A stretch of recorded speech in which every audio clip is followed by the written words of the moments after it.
So the last time we left off right here, again, the overall free energy change for a chemically coupled series of reactions. You can actually just do the same thing that you used to do for like Hess's law. Remember the thermodynamic stuff we did? Where you'd add up the different, you did a lot of stuff with delta H's, but later on you did some delta G and delta S stuff. Okay? Same thing works here. So again, this is just a summary. The overall free energy for a change for a chemically coupled series of reactions is going to equal the sum of the free energy changes of your individual steps. Again, this allows you to couple thermodynamically unfavorable and favorable reactions in an enzyme active site and have one feed the energy for the other. Okay? And we're kind of seeing a generalized example of that. So again, in our example, the reaction is going to be coupled. This is coupled through the intermediate here, which is B. Okay? This can oftentimes be like a phosphate. Okay?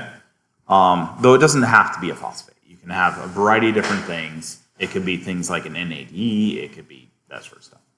Okay? And again, this would give you an overall reaction, which is why we don't typically see these, right? Because we would look at overall reactions for that reaction in the active site. But this is actually the underpinnings of it, the energy providing of it, okay? Where we would have this individual intermediate that would transfer the energy through for us. This right here, does anybody remember what a delta G naught prime would be?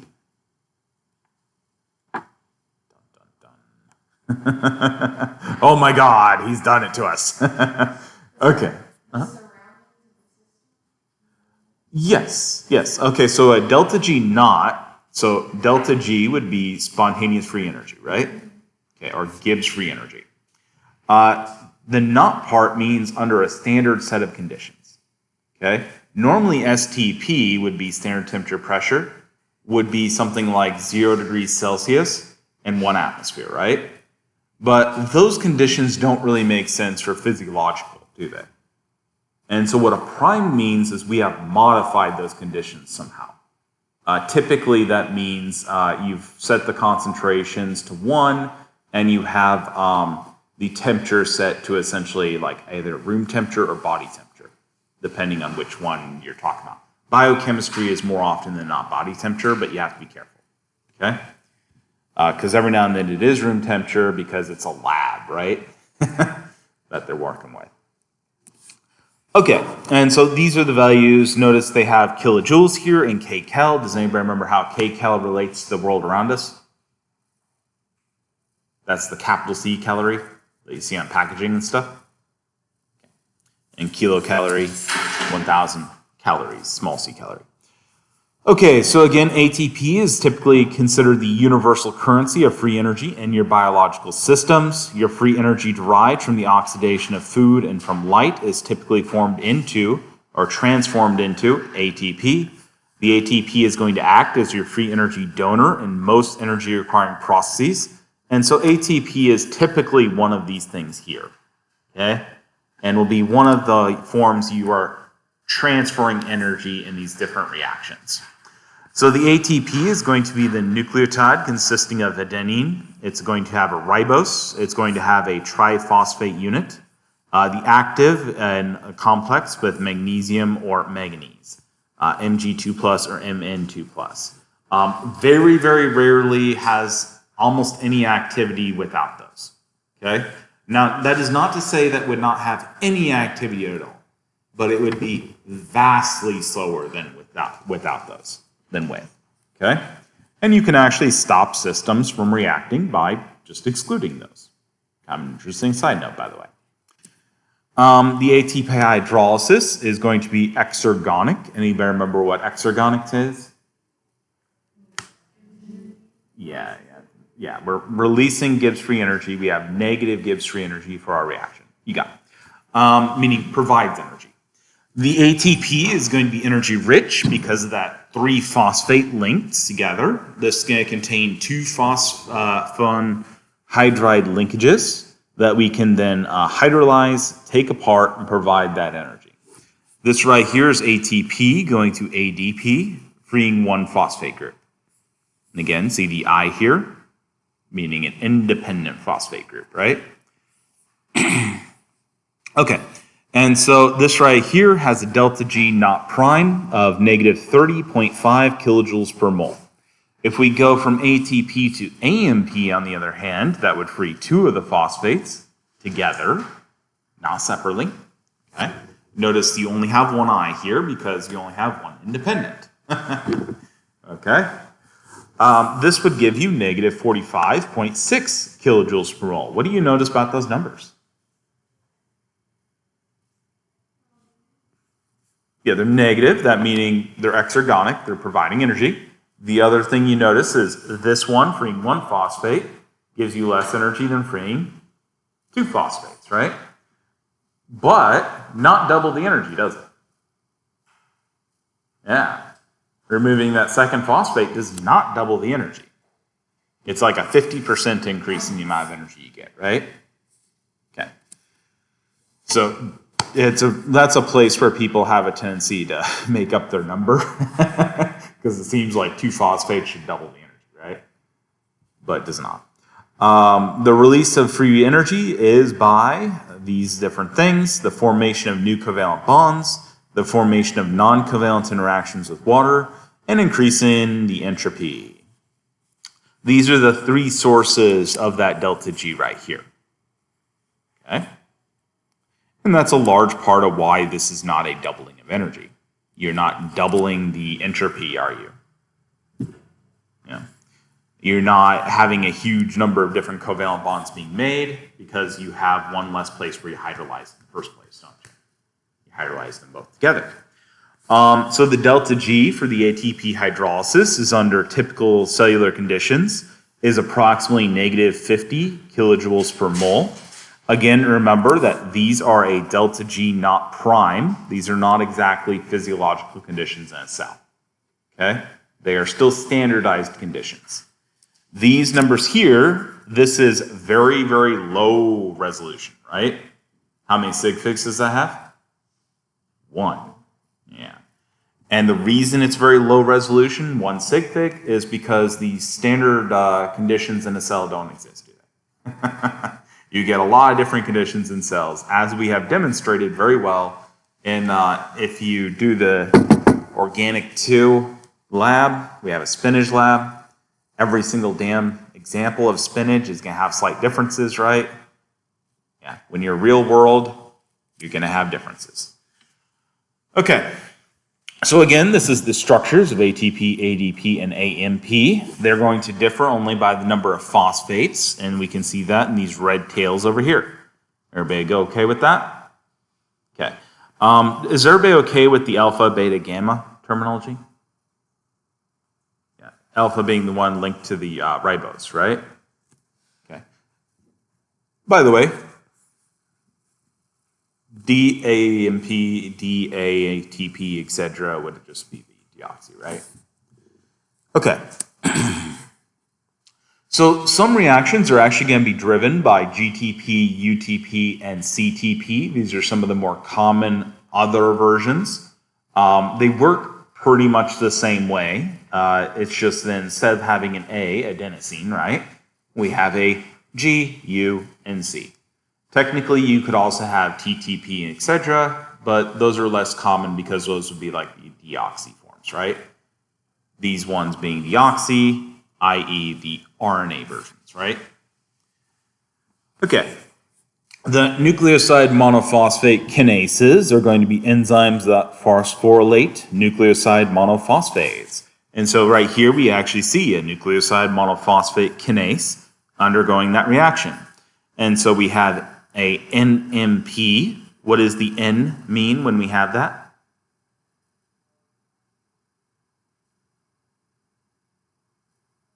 The N just stands for nucleoside, right? It means we could have any of those A, G, U, C. What do you notice as a set? A, G, U, C. These are all the non-deoxy ones, aren't they? Yeah. Which are the sort of originals, right? And why everything is branching off those, because they're the originals. The deoxy ones are less reactive and used in DNA, which is a newer thing, right? Okay. Okay, anyways, typically what happens is because ATP is the primary use of power and the primary transfer of power, you can actually transfer the phosphates off of ATPs onto the other nucleotides, okay? Or in this case, nucleoside, because it's full. Does that make sense? Okay. And that's going to be your nucleoside monophosphate kinase. Notice by, again, this is a monophosphate right here, one that you're reacting in your substrates. And so that's the nucleoside monophosphate, right? Kinase meaning transfer of phosphates. Okay? I know, right? Very nice naming. Yeah. Very, very easy to remember. Nucleoside diphosphate kinase, what do you think that's going to do? Yeah, we're going to start with a diphosphate, and we're going to transfer a phosphate to that, aren't we? To get the triphosphate. And again, that's just the substrate, and then what it does, right? And that being those classes of enzymes. Okay? Does anybody have any questions about that?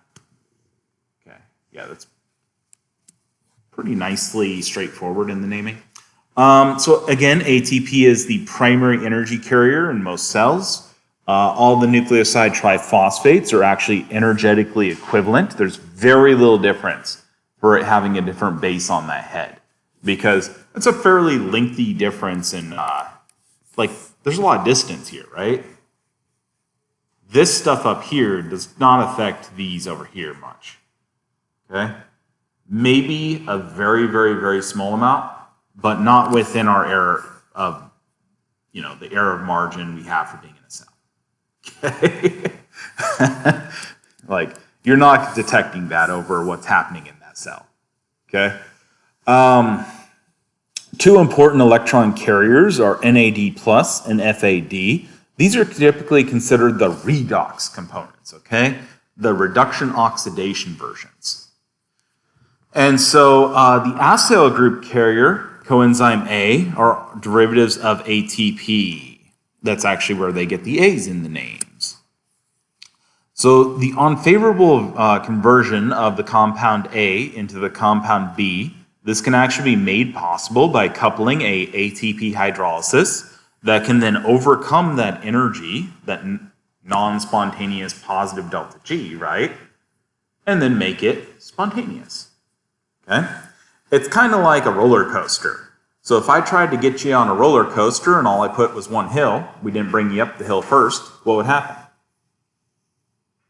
You'd sit there and get bored. So what do we do to get the roller coaster working? We bring you up a big hill first, right? We couple an energetically favorable release with a non-energetically favorable event. Okay? Same thing your reactions are always going to do. And you're going to see this pattern over and over and over. This is why this is coming up before I get into all the different reaction pathways. Okay? It's the same pattern over and over and over and over from now on. Okay, so your equilibrium constant, again, this is a KEQ for equilibrium constant. Notice the prime again. Why is that a prime? And modified conditions, exactly. This one being at 25 degrees Celsius, room temperature-ish, right? Okay. This reveals the conversion of A to B cannot take place when the molar ratio of B to A is equal to or greater than 1.15 times 10 to the negative 3. Bless you. Would we like to use the old medical methodologies? No? We could hunt the vampire. I'm not joking. We go to the graveyard, we start driving stakes through corpses. And that will fix the sneezing. That was 1800s, by the way. Wasn't that long ago. Hey, we could cause everybody to be masked for 3 years, which had absolutely no positive effects on people's survival rates, as shown by Sweden. We could have the K prime equal to the equilibrium concentration of B over the equilibrium concentration of A. Do you guys remember your equilibrium expressions? They're products of reactants to the power of their coefficients, right? That's all this is. This would be equal to this terminology right here. This is actually that at the very beginning we went through a bunch of this really quick, where it was the delta G's and how they're related to the K's. That's that formula right there. That's that E to the negative delta G, in this case not prime because we have the prime here. And that's divided by 2.47, which is actually a summary of those other constants for 25 degrees Celsius, right? This gives us that term right there, which is the 1.15 times 10 to the negative 3. What would happen if our temperature changed, by the way? It would shift. Yeah. Our equilibrium here would actually shift. Okay? And so this is actually kind of a problem with how we present information to you guys. We don't have time to go through all the temperatures. And so you typically see room temperature stuff, but that's not what a typical cell is at. A typical cell is not at room temperature. Okay? All right, so under standard conditions, the delta G naught prime of the hydrolysis is going to be approximately negative 30.5 kilojoules per mole. Coupling the conversion of A to B with the ATP hydrolysis will render that formation of B to be exergonic. So here we have coupled two reactions together, right? We have coupled A and B in that equilibrium. We then couple the ATP hydrolysis equilibrium to that, okay? And the ATP hydrolysis equilibrium would normally push way towards ADP, right? Because it is highly exergonic to get ADP, isn't it? Okay? However, by coupling these two, we can then drive this forward through so we get more B. We will get less of the ADP. It will reduce that energetic favorability of ADP being generated. But we're still energetically favorable. It's still going to go mostly towards products. Okay? Anybody have any questions about that? Okay. Now the other thing that's happening here that you may not recognize is if this was just left in a solution in a beaker or something, we're doing it in lab, this would eventually hit equilibrium and not change anymore, right? But what happens in cells? Is this going to just be left like this? No, we're going to provide more ATP. We're going to take away the ADP, and that's going to continuously shift this equilibrium in this direction, right? Like your Le Chatelet principle. More of this, shift this direction. Less of this, shift this direction. Shift right. Does anybody have any questions about that? Okay. I'm trying to squeeze in these connections, but I'll do my best. So coupling these reactions under standard conditions is going to change your equilibrium ratio of B to A. The phosphoryl transfer potential is a means of comparing the tendency of organic molecules to transfer a phosphoryl group to an acceptor molecule. The example would be the ATP has a higher phosphoryl transfer potential than the glycerol 3-phosphate. And so this right here is the glycerol 3-phosphate. You may actually recognize that from, have you guys done any pathways at all in your other classes, your biologies? Okay. Then you probably recognize the glycerol 3-phosphate then. It's an extremely common one. Shows up a lot. Anyways, that's glycerol 3-phosphate. Again, the ATP has a much higher phosphoryl transfer potential than that glycerol 3-phosphate. That glycerol 3-phosphate is more stable than the ATP would be. The higher phosphoryl transfer potential of your ATP can actually be explained by the structure. And so when you have those multiple phosphates, it's very high energy. As compared to this, which only has the single phosphate attached to that carbon chain. Okay? And again, that would be the difference in the reactions right here. And notice again, these would be the hydrolysis reactions. This one of ATP, this one of the glycerol 3-phosphate. The ATP is less stable, so it's much more exergonic, isn't it? The glycerol 3-phosphate is more stable, and so it's less exergonic by about a factor of 3. Okay. Okay, so again, your phosphoryl transfer potential is the tendency of an organic molecule to transfer its terminal phosphoryl group to water, that being the hydrolysis reaction. Water is just our standard one that we're measuring against because it's easy to do, right? The examples again are the ATP transfer is much more energetically favorable than the glycerol 3-phosphate. The ATP is going to have a high phosphoryl transfer potential. This is because the orthophosphate, which is the PI that you kept seeing, that's orthophosphate. It's the one that's doesn't have a diester linkage to it. Okay? This has a greater resonance stabilization than any of the ATP phosphoryl groups. This has 4 different resonance states for that single phosphate right there. And so we have a much larger entropy. We have a much larger stabilization of those negative charges, right? The electrostatic repulsion of the triphosphate unit is also going to be a significant factor. Remember, this is like a negatively charged tail. Is it particularly stable to have a bunch of negative charges next to each other? No. And so, yeah, that's always a problem with ATP, right?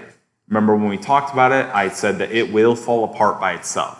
If you don't keep making ATP, you won't have ATP in a couple days. Okay? Your entropy of your products of ATP hydrolysis is going to be greater. The ADP and orthophosphate are going to be stabilized due to hydration. This is partially a entropy factor, but also a stabilization of the charges and a better structure of the water molecules around it. Okay? So as you can see, it's actually quite energetically favorable to be orthophosphate, isn't it? Being triphosphate is not energetically stable. And that's why it's a good fuel, right? Fuels cannot be energetically stable. That's not going to work as a fuel. Okay? It has to actually be able to have some explosive power, doesn't it? So some compounds have higher phosphoryl transfer potential than ATP. By the way, is ATP super explosive?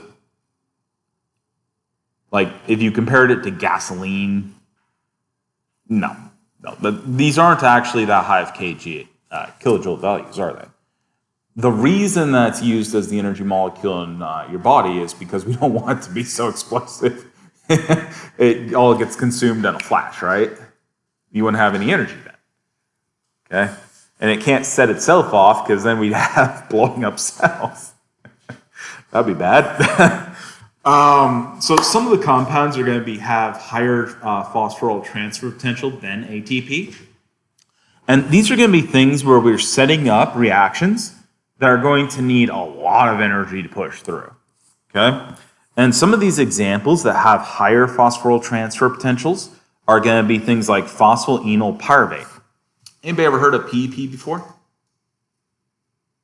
I get to introduce you to this. Man, it doesn't happen with a lot of these. Again, this is one of those ubiquitous, shows up all over the place ones. Okay? We have 1,3-biphospho-glycerate. This is 1,3-BPG is what it's typically labeled as. You heard that one, okay. Cool. Oh, good. Good. I'm glad. You'll go over PEP at some point. I promise you. There's about 20 of these that are just everywhere. They show up in almost every pathway throughout your body. If a cell doesn't have this somewhere in it, it would be a real shocker. Okay? They just show up almost everywhere. These compounds can transfer their phosphoryl group to ADP to form ATP. So in these cases, they're actually a higher energy, less stable form. Okay? All right, and so this is what we're actually seeing in a nice, beautiful chart. Yay. Isn't that gorgeous? So we have increasingly negative free energy of the hydrolysis, meaning larger energy, less stable, right? And so right here we have ATP. This would be 1-phosphate. This would be the creatine phosphate. These are higher energy, so they can transfer their phosphate to ADP to form ATP. Okay? On the other hand, we have here glycerol 3-phosphate. That cannot transfer its phosphate easily to ADP to form ATP. That's lower energy. It's more stable. Okay? And so the equilibrium would favor the transfer of ATP's phosphate to that glycerol. Okay? Anybody have any questions about that so far? Okay. Remember, we're talking about thermodynamics right now. We are not talking about reaction speed. Okay? We haven't really brought that in right at this point. We're not talking about the kinetics at this moment.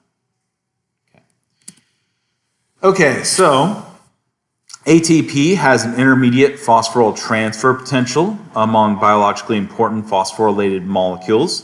It actually enables the ATP to function efficiently as a carrier of phosphoryl groups. And so remember, when we're looking at things like our hemoglobins, when we're looking at things like ATP, when we're looking at the energy molecules like glucose that are going to transfer energy around, these never have the highest or lowest, right?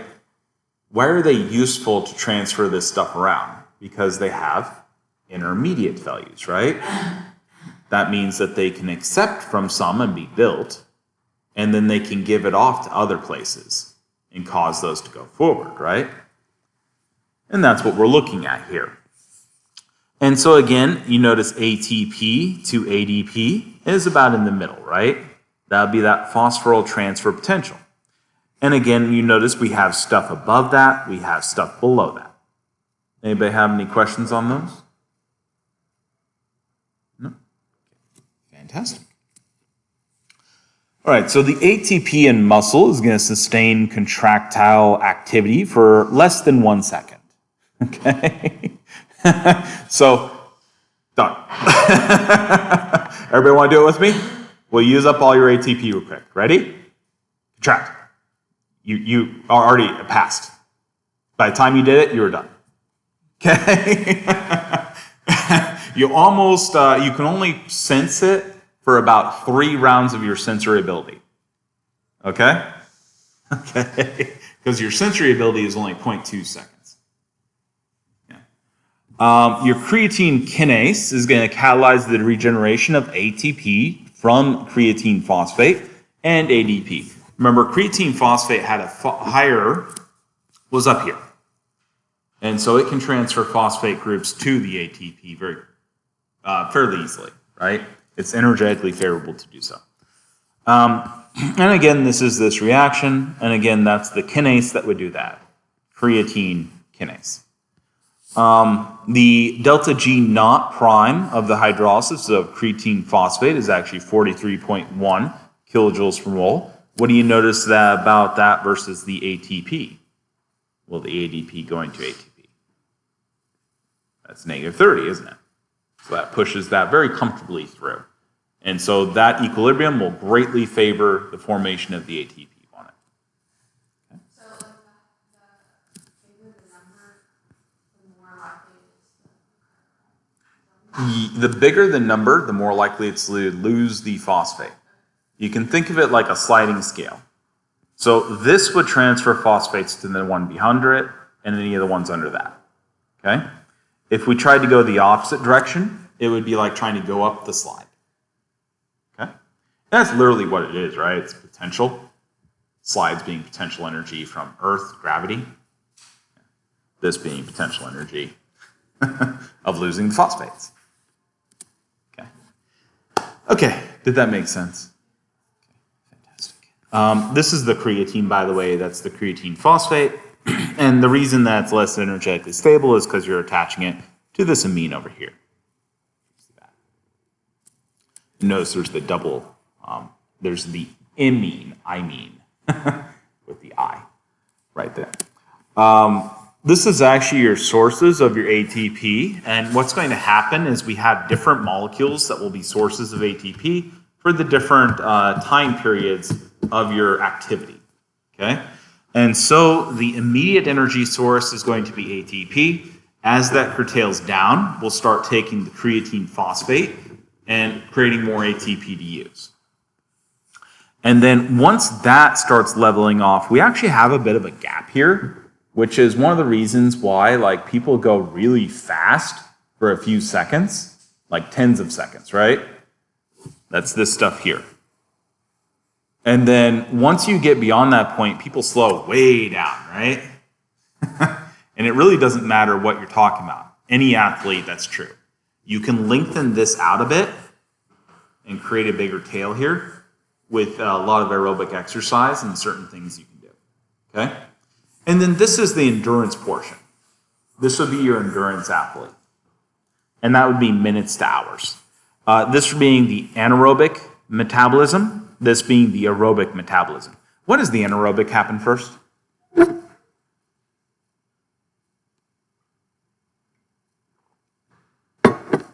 Okay. What's going to happen when you're exercising a bunch? What's going to happen to your oxygen in that area? Yeah, you're going to deplete it. And so what you end up getting is this starts going, but this is going to be able to pick up first because it takes a while for you to catch up with your oxygen, right? And start pumping more blood in the area and doing all the activities you need to do. Okay. So the ATP is going to be your principal immediate donor of free energy for biological activities, but your ATP is very limited. Again, it's usually less than a second of activity. So your ATP must be constantly regenerated from your ADP. And again, this would right here be that cycle. So we have the motion, active transport, biosynthesis, signal amplification. This is going to go from ATP to ADP. Then you're going to have your ADP being regenerated, oxidation of fuel molecules, or we can have photosynthesis doing that. Okay? Again, these are the major sources of this, but we also have things like the kinases, like the creatine phosphate, where we just transfer ATP from a more energetically favorable source. This, though, is very much a buffer situation, and keep in mind that these are less stable. What would happen to these if you just left them in your cell and didn't use them? Would they be available? Yeah, they're going to break down. They're going to spontaneously hydrolyze with just water, right? So eventually they will break down. And they're less stable than the ATP. So your carbon atoms and fuels are going to oxidize to yield CO2. The more reduced a carbon atom is, the more free energy is released upon oxidation. The electrons are going to ultimately be accepted by oxygen to form H2O. Though this is very much a very, very broad oversimplification of what's happening in your body. Okay? We're really, really, really stretching it to the absolute beginning, absolute end. We're talking about this.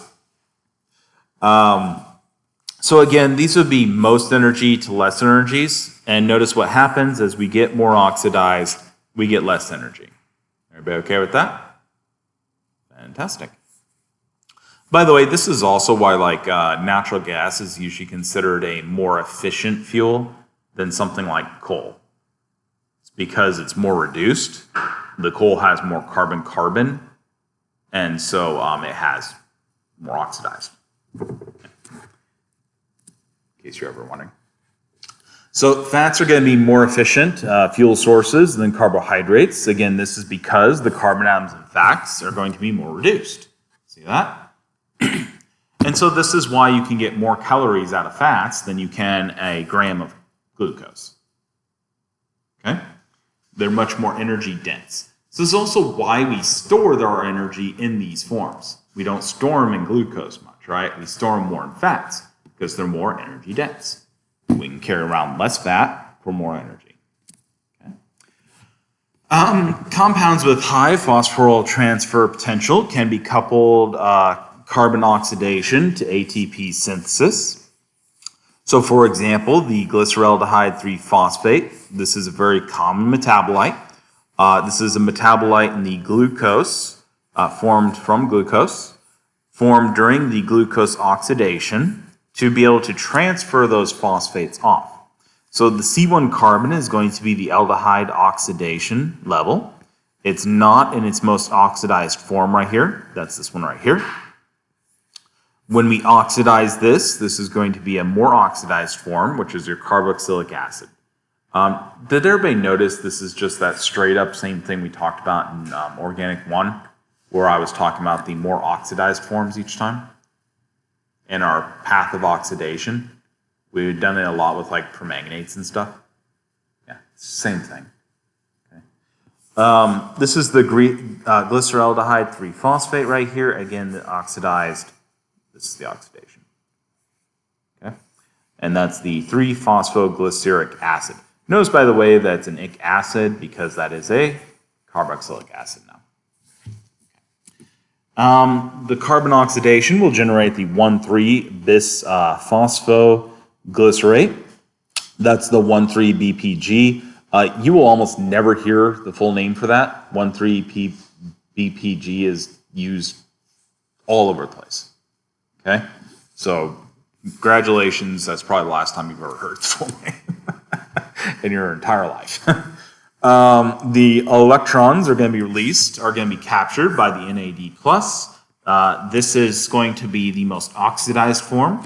It's going to then reduce to NADH. So honestly speaking, this is not actually correctly called NADH. That's actually a misnaming of it. Okay? You'll see different forms of it sometimes. Just know that really what you're looking at here is the more positively charged one is the oxidized form. The one with less hydrogens is the oxidized form, right? The one with more hydrogens, less positive charge, that's always the reduced form. Okay? There's about 3 different names that you can use for it. Don't get confused. All right. So again, this is the NAD+.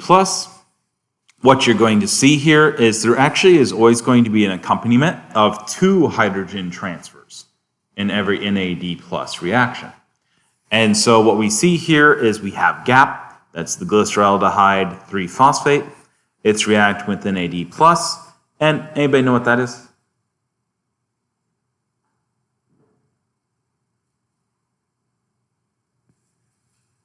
Technically, it's a phosphoric acid. Yeah. But it's one of your phosphates with a hydrogen on it, right? One of the orthophosphates with a hydrogen attached. Okay, and then here we get the 1,3-BPG that is coupling that phosphate from this hydrogen-attached phosphate. We have NADH that's generated, and it has an H+. Oftentimes, this would be called NADH2+, okay? Because it almost always has a transfer of an H+ that goes alongside it. Just so you know and are aware. Okay. The 1,3-BPG has a high phosphoryl transfer potential. Its hydrolysis can be coupled to the synthesis of ATP. And so this right here is, again, that 1,3-BPG. And we have ADP here. And again, it has a high transfer potential. And so we transfer the phosphate off to form ATP. Right there. The oxidation of fuel molecules, or phototrophy, is going to produce electrochemical potentials of ion gradients across membranes.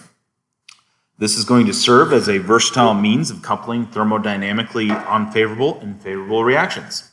In animals, 90% of the ATP is generated when the energy of a proton gradient is coupled with ATP synthesis.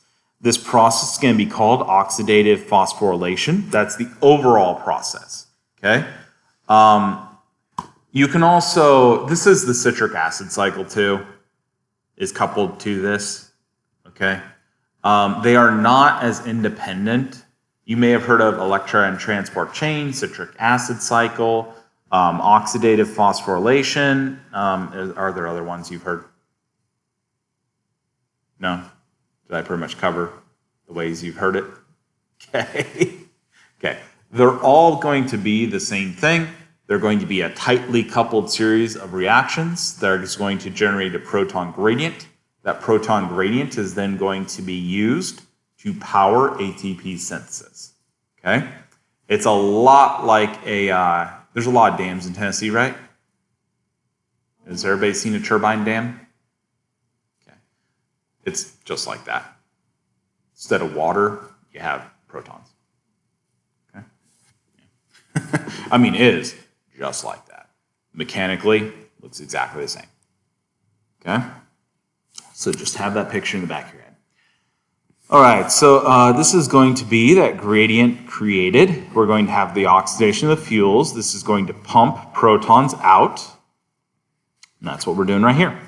This is going to yield us CO2 and H2O.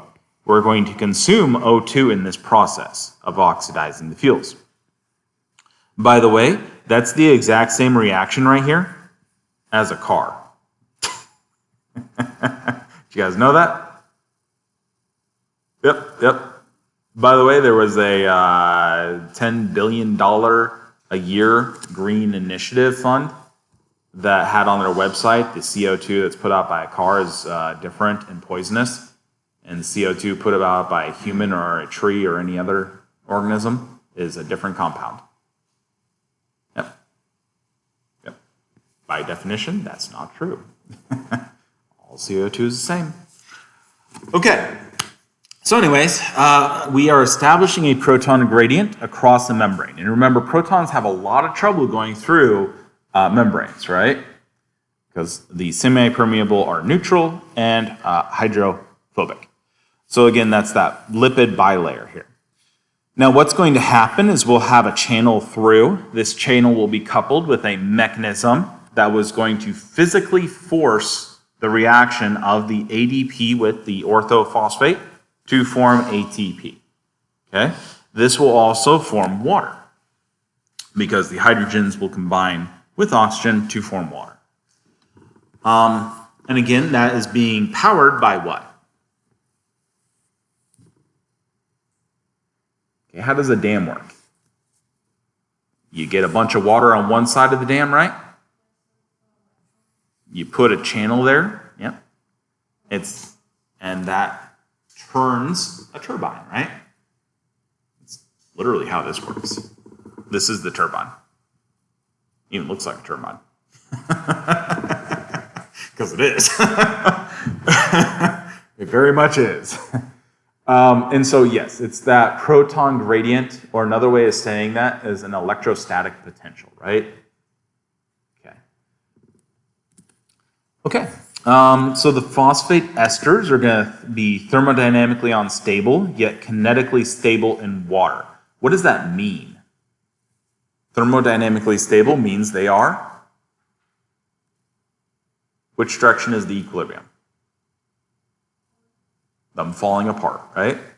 Yeah, they're all going to be in a continuous state of trying to fall apart. What does kinetically stable mean? Okay, this is the same thing as the gasoline in your car engine.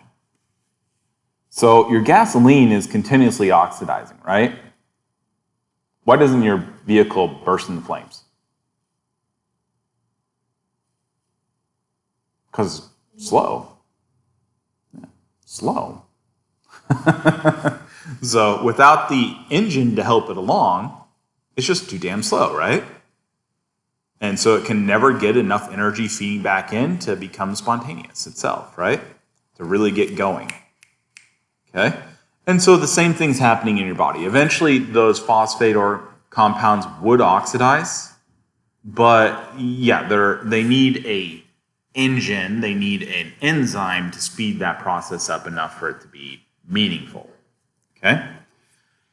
Okay, so again, kinetic stability, this is due to your negative charges. These are going to resist hydrolysis in the absence of enzymes, and that means it's very difficult for this to mix and actually go forward. Okay? Their energy release can be manipulated by the enzymes to help feed that in and speed up this process even further and really get going. Okay? Same thing as a car engine. It keeps that pressure and heat very high, and uses the previous reaction to drive the next one. Okay. Same stuff. So your addition of a phosphate group is going to change molecular conformation and behaviors. No other ions have the chemical characteristics of phosphate. I mean, it's not really true, but yeah, the other ones would have other problems and would be much rarer. One of the big reasons that this is the molecule, by the way, is does anybody know what happens to the amount of something as you go down the periodic table?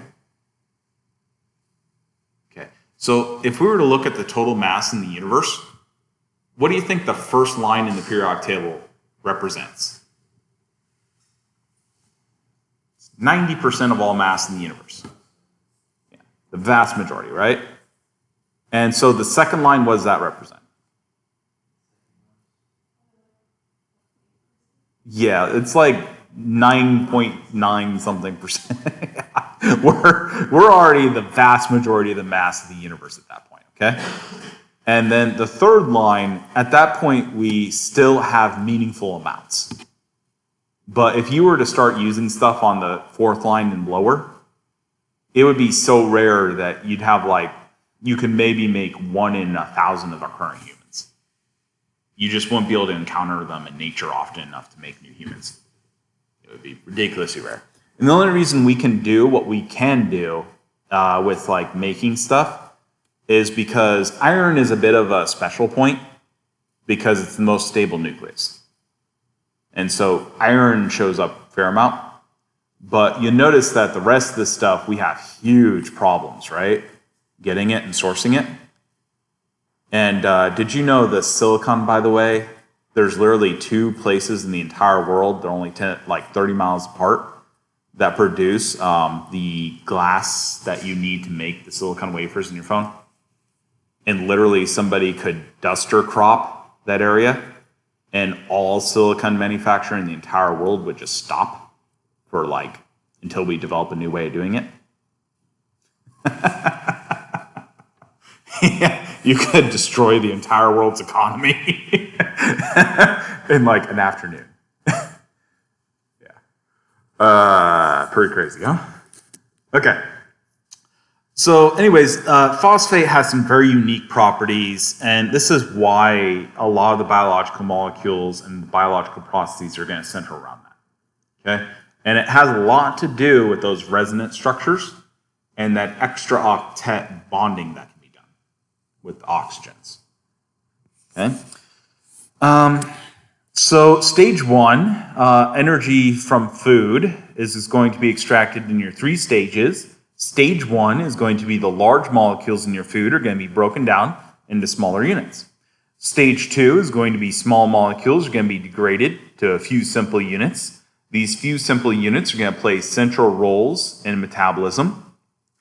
This is actually less energetically favorable than if you were to just go straight to the molecules you need. But why would you want to do it this way instead? Where you have just a few central products that you make. Okay. What if let's think about it this way, okay? What's the biggest thing that happened and increased the production of humans making stuff in factories? Standardization, right? Exactly, yeah. Standardizing it, right? And so back in the day, if you wanted pants, they were made individually. Every single person had to make new pants for every single person. There was no standards, right? Even the buttons. You had to take the metal, make them individually. None of them matched. All different. If you lost a button, what happened? You had to make one individually for that. You couldn't just go buy one. Okay? And so, yes, it would be more energetically favorable. You use less materials if you made individually, but only if you don't look at the machinery to make it, right? The machinery to make it, i.e. your enzymes, your pathways, your mitochondria, all of that would have to be duplicated thousands of times over if you made everything individually, right? And so this is why step 2 exists. So we do central molecules, and then we have to have very little variation in the machinery, right? Yeah. Cool, huh? It's interesting how human society mimics the body, right? Yeah. And it's all for the same reasons. Okay? Yeah. Because that's the most efficient way to do it. Stage 3, the ATP is produced from the complete oxidation of your acetyl unit of the acetyl-CoA. And the acetyl-CoA is coenzyme A, coenzyme adenosine. Okay? And then we have an acetyl group attached to it, don't we? Remember our acetyl groups? Okay, so this right here is going to be, again, that overall process. I'm out of time, aren't I? Yeah, let's just start here next time, okay? Because this is actually a figure that needs some time. Did I lose anybody at all? No? Okay. I have a question.